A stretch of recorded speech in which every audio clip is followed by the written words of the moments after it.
wouldn't it have been a better thing to fight for like the rights for you to, Mr. Myers, to get ramps and proper thing to get into the Parliament, or try to be a member so that you won't have to go through any other way? You'll be marching up wherever the members are going. You go do whatever, we'll vote for you, fight your way to either be a member or get a ramp to get in the gallery. These are things to fight for instead of walloping whatever. I find you should fight for the right. The question of seeking office, again, I guess, is being continued there. Let me ask you your opinion on constitutional reform. Do we need to tinker with the constitution that we have, or do you think that we need a drastic reform?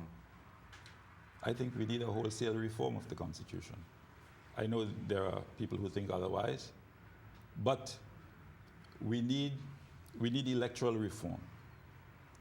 We need to have a system designed that will allow a parliament, our parliament, to be representative of the various interests in our country. That is something that is very fundamental to my way of thinking. We need a parliament that has strength to be able to control and direct the executive.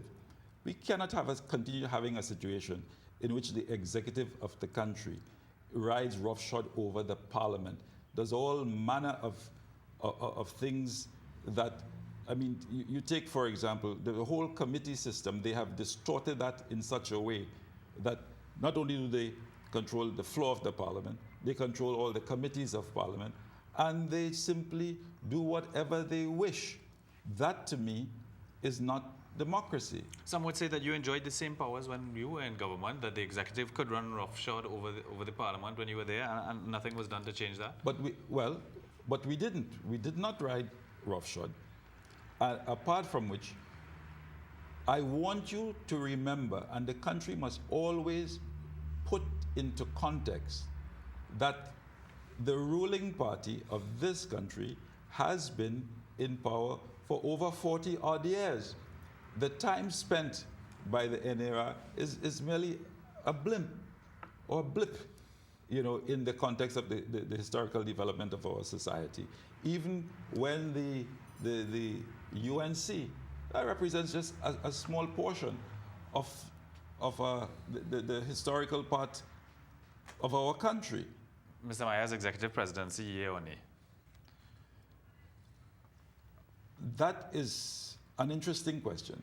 I hesitate only because an executive president could work if you have a different structure of parliament, where the parliament is able to exercise control, a balance, redress.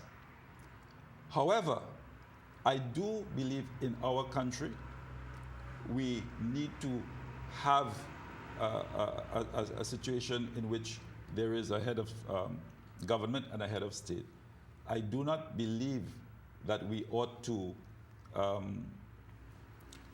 congeal or bring together the head of state and the head of government in one person. I think culturally, I would not like to see that.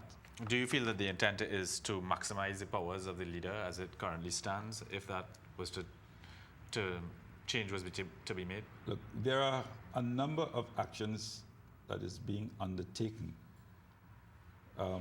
that points in the direction of greater centralization of authority in our country.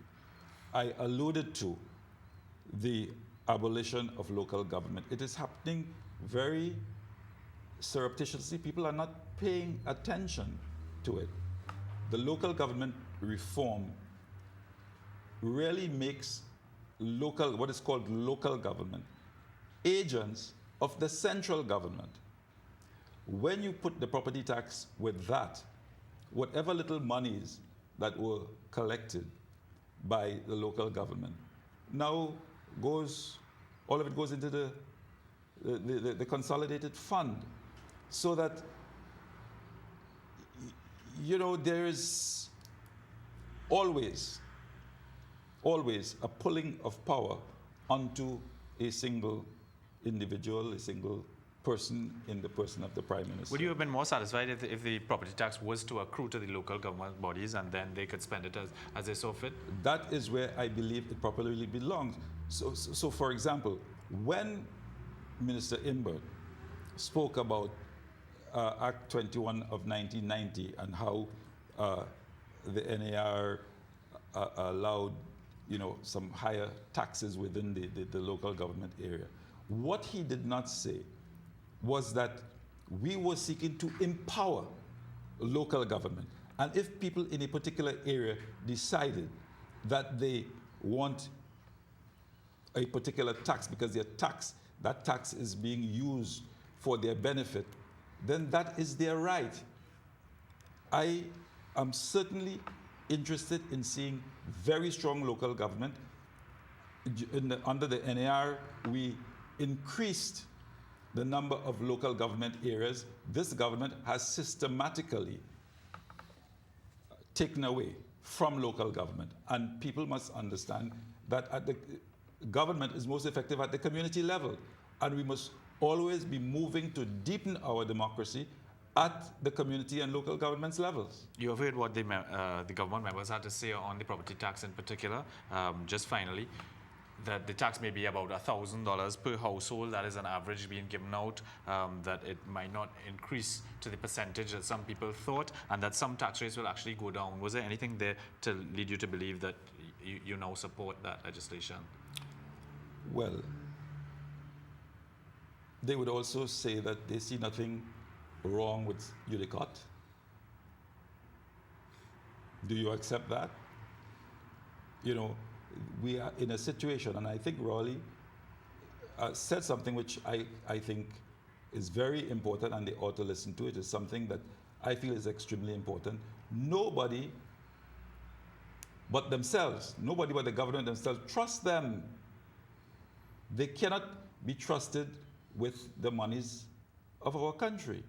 And they have demonstrated that over and over again. We have gone through a second oil boom, and certainly we have some buildings and things to show for that.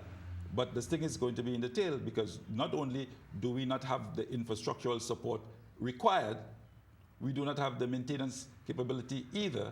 And we are in a situation in which the government of this country really do not trust the citizens of this country. The Prime Minister of this country cannot get medical attention in this country. None of his ministers will, and a whole host of things. How can you be running a country in which you do not really accept the professional help and opinion and so on of the people of the country, and you do not respect the public opinion? Mr. Myers, we are going to have to take a quick break. We'll be back for one final segment with Mr. Lincoln Myers. If you will agree to stay on with us this morning, just 15 minutes more. We'll be right back. And welcome back to Cock-a-Doodle-Doo. We're coming right back just to allow the public in. Good morning, caller. Morning. Hi, morning, caller. Go right ahead. You're talking with Mr. Lincoln Myers. I want to say that I agree with most of what Mr. Myers has said, and I want to call attention particularly to the fact that he made a comment about local government. Now, I've tried repeatedly to make it understood that in fact local government is being completely destroyed under the guise of reform. Why does Mr. Myers think it is that the population in general, even the leaders of the municipalities, the chairman and so on, have not understood this? Or if they've understood it, why are they going along with this destruction of local government? Thank you. Mr. Myers. That is something that really baffles me, because the process of the destruction of local government has been going on for some time. In all the so-called consultations that were held, it was very clear from very early that this was the intent. I went to some of those so-called consultations, and I say so-called because the way those things are organized is that, it's the majority party supporters membership that's invited, and you have a few other people thrown in, for good measure. And I was amazed at how members of the local government, particularly those within the if you will, the opposition areas, never seem to have understood that this legislation, this proposed legislation, was being designed to cut their throat. I didn't hear them speaking sufficiently with any strength